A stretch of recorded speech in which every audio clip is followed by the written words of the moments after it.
Economists weren't expecting the University of Michigan's preliminary October Consumer Sentiment Survey to show a major advance, but it did. The index came in at 83.1, notably better than September's final 78.3 mark.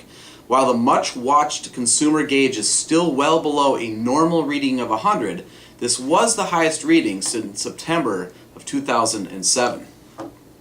Wholesale inflation rose 1.1% for September, according to the federal government's Producer Price Index, the major influence, a 4.7% spike in energy prices. The core PPI minus food and energy prices was flat last month. In the past 12 months, the PPI has advanced 2.1%. Annualized wholesale inflation hasn't been that pronounced since March. The Federal Reserve's latest survey of current economic conditions in its 12 districts noted that consumer spending was generally reported to be flat to up slightly since the last report, while overall economic activity had generally expanded modestly. On the heels of the final 1.3% estimate of second quarter GDP, all this was hardly surprising. The third quarter earnings season got off to an unimpressive start, and the major indices reacted with their worst weekly performance since late May. The Dow lost a little over 2%, the Nasdaq almost 3%, the S&P was down about 2.25%.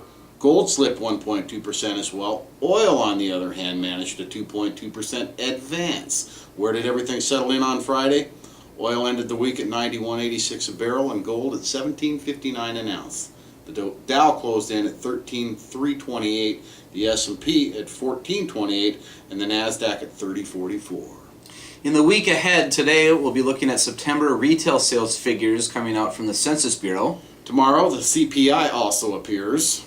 Wednesday, we'll get data on September housing starts. And on Thursday, new initial claims figures from the Conference Board's September Leading Indicators Index. And then wrapping up the week on Friday, we get numbers on existing home sales for September. That's what we're looking at this week. My name is Eric Hagen. And I'm Greg Petrie. We'll keep our finger on the pulse of the economy and report back to you next Monday. So please be sure to subscribe. We'll talk with you then.